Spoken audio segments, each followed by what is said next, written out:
Students, welcome to this channel Nanak Education Point. My name is Hina Takkar और मैं class 11th micro economics के लिए videos बना रही हूँ। स्टूडेंट्स, अगर आपने पिछली वीडियोस नहीं देखी तो जरूर देख लेना। मैंने टर्म 2 के हिसाब से चैप्टर नंबर जो 5th था प्रोडक्शन फंक्शन को खत्म कर दिया है, ऑल ओवर खत्म हो गया। अगर आप वो कर लेंगे तो डेफिनेटली बहुत अच्छा स्कोर करेंगे। शॉर्ट से शॉर्ट में बताने की कोशिश की है मैंने, और हो सका तो मैं आप लोगों के लिए समरी की एक शॉर्ट वीडियो बना दूंगी जिससे आप पढ़ के जो है पूरा चैप्टर इजीली कम टाइम के अंदर समझ पाएंगे। लेकिन डिटेल में समझना होगा तो वीडियो को पूरा देखना ही पड़ेगा आप लोगों को। और स्टूडेंट, एक छोटी सी इंफॉर्मेशन है जो आप लोगों के साथ में शेयर करना चाहती हूँ, वो ये है कि अभी जो सिचुएशन चल रही है कोविड की, तो उसमें जो है एग्जाम जो है वो कैंसिल होने का चांस है, पोस्टपोन हो सकता है, कुछ भी हो सकता है। मतलब डेट एक्सटेंड हो सकती है या आपको प्रमोट भी कर सकते हैं, तो कुछ भी हो सकता है। तो मैं आपको यही चीज समझाना चाहती हूँ कि स्टूडेंट्स इस चीज को वो मत लेना कि अब आप 11th में हैं और आपको नहीं पढ़ना और आप जो है ऐसे ही पास हो जाएंगे। वो बात तो ठीक है, अगर आप प्रमोट हो भी गए तो भी चलो कोई बात नहीं, बट जो अभी की जो सिचुएशन जो चल रही है एट करेंटली वाली, यानी कि जो 2021 वाले स्टूडेंट्स हैं उनके साथ कुछ ऐसा ही हुआ है। शायद आपको ये चीज पता हो या नहीं पता हो, मुझे नहीं पता, बट ये इन्फॉर्मेशन मैंने सोचा कि आप लोगों को जरूर मैं शेयर करूं ताकि आप लोगों का जो आने वाला फ्यूचर है वो खराब ना हो। तो मैं आपको बता देती हूँ कि 2021 में स्टूडेंट्स को प्रमोट करा गया था, जिसकी वजह से बच्चे पास तो हो गए हैं और काफी सारे स्टूडेंट जो है उनको बिना एग्जाम दिए अच्छे मार्क्स भी मिल गए हैं। तो वो बात तो ठीक है कि वो लोग पास हो गए हैं, बट उनको आगे जो है अगर कहीं भी जाना है तो वो एंट्रेंस टेस्ट क्रैक करना ही पड़ेगा। यानी कि 12th के बाद जब वो ग्रेजुएशन में जाएंगे तो उनको एंट्रेंस टेस्ट जो है वो देना पड़ेगा, तभी ही वो आगे बढ़ सकते हैं। तो मैं यही चीज आप लोगों को समझाना चाहती हूँ कि काफी फील्ड्स में, तो जैसे कि बैंक में आपने HDFC का नाम सुनोगे तो एक छोटा सा एग्जाम्पल है, तो वहां पे भी 2021 वाले स्टूडेंट्स को लेने से मना कर दिया था क्योंकि प्रमोट कर रहा था CBSE ने, और जो है वो इसीलिए नहीं लेना चाहते क्योंकि हर एक स्टूडेंट के बहुत अच्छे मार्क्स भी आ गए थे, पास भी हो गए थे, तो उनको पता नहीं लग पा रहा था कि कौन सा बच्चा जो है कितना, मतलब उसको कितना आता है कितना नहीं आता। तो इसी वजह से मैं आपको एक छोटी सी इन्फॉर्मेशन थी जो शेयर करनी चाहिए मैंने आप लोगों के साथ। तो मैं वही कहना चाहती हूँ एट दी एंड कि आप लोग जो हो 11th में जो आप पढ़ रहे हो इकोनॉमिक्स, पूरा डिटेल में पढ़ो, कुछ भी छोड़ो मत, क्योंकि ये वाले टॉपिक फिर से ग्रेजुएशन में आते हैं। जब आप ग्रेजुएशन में जाओगे, BA BCom में इकोनॉमिक्स पढ़ोगे तो यही सारे टॉपिक्स हैं जो आपसे पूछे जाएंगे, फिर आपको दिक्कत आनी शुरू हो जाएगी, दोबारा से वो टॉपिक समझने पड़ेंगे। इससे अच्छा है कि आप अपने बेस को क्लियर करके चलो, अपना सिलेबस अप टू डेट रखो, पूरी पढ़ाई करो, एग्जाम हो या ना हो वो तो चलो बात की बात है, लेकिन अपने बेस को स्ट्रॉन्ग रखना और कंटिन्यू करते हैं। ये छोटी सी इन्फॉर्मेशन थी जो आप लोगों के साथ मुझे शेयर करनी थी। तो अब चैप्टर पे आ जाते हैं फटाफट से बिना किसी देरी के। कॉस्ट चैप्टर जो हम पढ़ रहे हैं, चैप्टर नंबर 6 हमारा इकोनॉमिक्स का है, तो स्टार्ट करते हैं। तो हम सबसे पहले कॉस्ट के मतलब को समझ लेते हैं। यानी अगर चैप्टर के मतलब को अगर हम समझ जाएंगे तो बहुत इंटरेस्ट आने लगेगा हम लोगों को चैप्टर को समझने में। तो समझ लेते हैं कॉस्ट चैप्टर जो है वो हम पढ़ क्यों रहे हैं, पहले इसका रीजन समझिए। इसका रीजन ये है कि माइक्रो इकोनॉमिक्स किसकी स्टडी करती है, प्रॉपर इंडिविजुअल, एक इंडिविजुअल की स्टडी कराती है। और जो इससे पहले का चैप्टर जो हमने पढ़ा है यानी प्रोडक्शन फंक्शन, वो चैप्टर और बाकी के जो आने वाले चैप्टर हैं कॉस्ट, रेवेन्यू, ठीक है, ये सारे चैप्टर जितने हम पढ़ने वाले हैं एज अ प्रोड्यूसर पढ़ने वाले हैं। तो वो बात तो ठीक है। तो कॉस्ट क्यों पढ़ रहे हैं जी? कॉस्ट हम इसलिए पढ़ रहे हैं क्योंकि इससे पहले हमने चैप्टर पढ़ा था प्रोडक्शन फंक्शन, तो यानी कि प्रोडक्शन कैसे होता है, एक प्रोड्यूसर कैसे प्रोडक्शन करता है, कैसे वेरिएबल फैक्टर को इंक्रीज करता है और आगे जाकर उसका लेवल बढ़ता है, वो सब सीखा।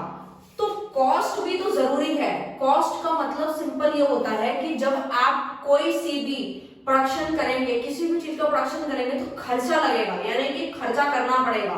उसी को ही सिंपल लैंग्वेज में हम लोग क्या बोलते हैं, उसी को हम बोलते हैं कॉस्ट। जो कि खर्चा कौन कर रहा है, एक प्रोड्यूसर कर रहा है प्रोडक्शन करने में, तो उसको हम कॉस्ट बोलेंगे इन इकोनॉमिक्स। डिफाइन भी देख लेते हैं। The expenditure incurred on input is known as cost of production. Cost of production क्या होता है, ऐसा खर्चा जो हम इनपुट्स पे कर रहे हैं उसी को ही हम कॉस्ट कहते हैं इन सिंपल लैंग्वेज।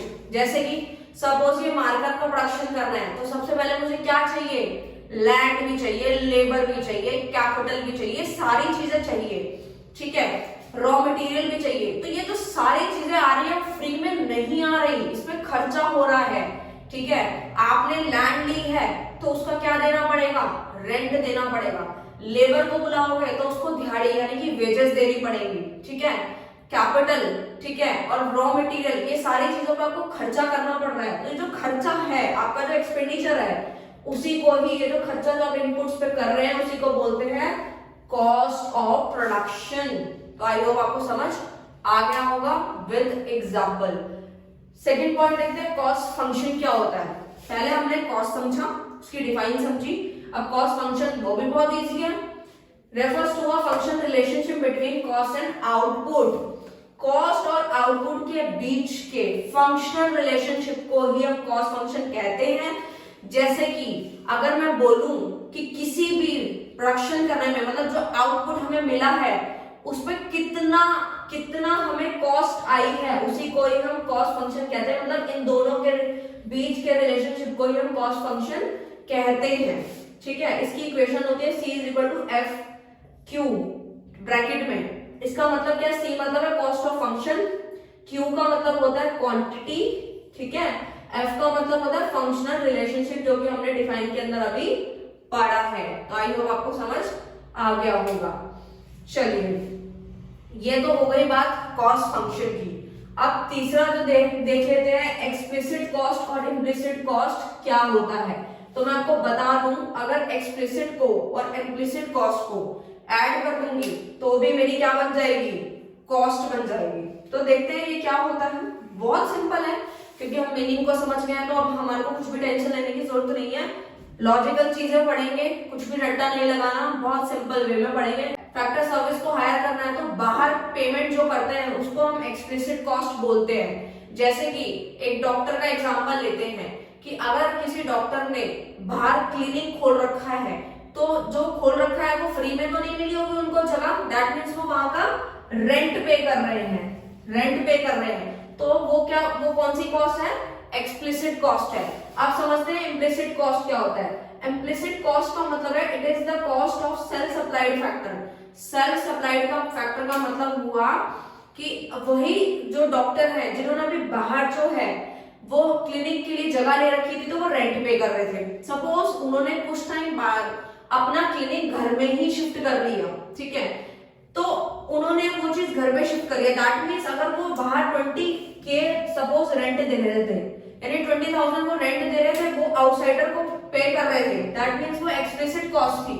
अब वही उन्होंने अपने घर पे खोल लिया तो वो अपने आप को क्या कर रहे हैं, अपने आप को रेंट पे कर देंगे।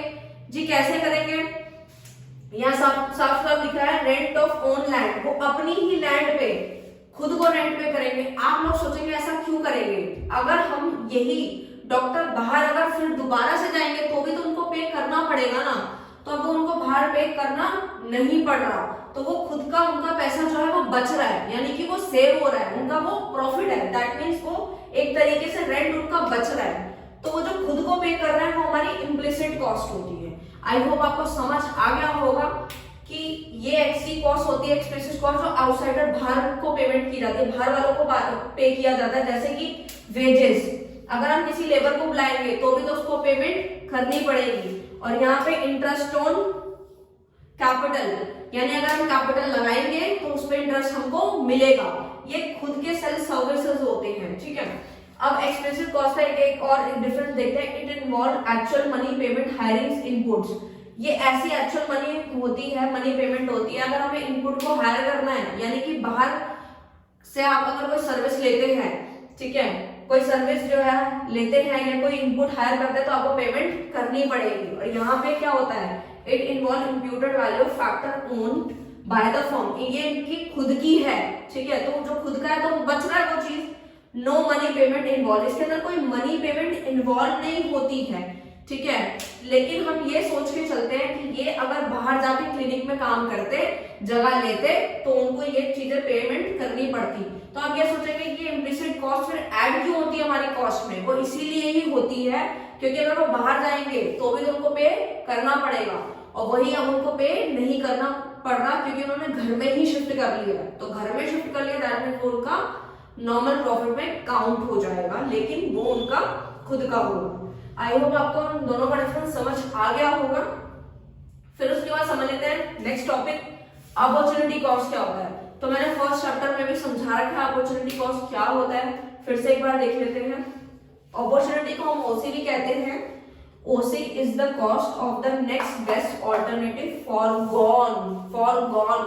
इसका मतलब क्या होता है, देखो इसका मतलब है, मैंने आपको पिछले जो फर्स्ट चैप्टर पढ़ाया था उसके अंदर एक एग्जांपल दिया था, 3 एग्जांपल्स दिए थे जिसके अंदर आपको 3 चीजें बताई थी मैंने। अगर आपने नहीं देखी तो वो देख लेना। यहाँ वाला एग्जांपल समझते हैं, एक फार्मर है, वो जब वो प्रोडक्शन कर रहा है, ठीक है, उसके बाद 2 ऑप्शंस हैं, या तो वो 50 क्विंटल ऑफ राइस को प्रोड्यूस कर ले या फिर वो 40 क्विंटल्स ऑफ व्हीट को प्रोड्यूस कर ले। दोनों में से कोई एक करना चाहना है उसको, मतलब एक करना चाहता है वो, क्योंकि हमारी जो फिक्स फैक्टर है वो लिमिटेड है। तो दोनों में से अगर उससे पूछा जाए तो आप क्या करना चाहोगे, तो फार्मर जो है 50 क्विंटल वाले को चूज करेगा, क्योंकि हर कोई सबसे ज्यादा वाले को भी प्रेफर करता है। तो सपोज उसने 50 क्विंटल्स को जो है वो चूज कर लिया, ठीक है, और उसने छोड़ा किसको है, 40 क्विंटल को छोड़ दिया। तो जो हम चूज करते हैं और चूज जो हम करते हैं उसके पीछे जो हम बेस्ट अपना छोड़ देते हैं, यानी कि उसके बाद वाला जो होता है जिसको हमने फॉरगॉन कर दिया है, यानी कि 40, यही हमारा 40 क्या हो जाएगा, अपॉर्चुनिटी कॉस्ट हो जाएगा। आई होप आपको क्लियर हो गया होगा। अगर नहीं हुआ है तो मुझे डीएम जरूर करना। वैसे तो समझ आ ही गया होगा, बहुत ही सिंपल है, दोबारा से भी समझा देती हूँ। अपॉर्चुनिटी कॉस्ट का मतलब होता है कि जो सबसे ज्यादा वाली जो होती है वो जो हम चूज कर रहे हैं, जो चूज कर रहे हैं, अगर वो चूज करने के चक्कर में जो हम छोड़ रहे हैं वही हमारी अपॉर्चुनिटी कॉस्ट होती है। इसके अंदर 50 क्विंटल जो है हम प्रोड्यूस कर रहा है फार्मर, ठीक है, तो 50 के चक्कर में 40 को छोड़ रहा है, तो 40 ही क्या है, हमारी अपॉर्चुनिटी कॉस्ट है। आई होप आपको ये समझ आ गया होगा। नेक्स्ट टॉपिक अभी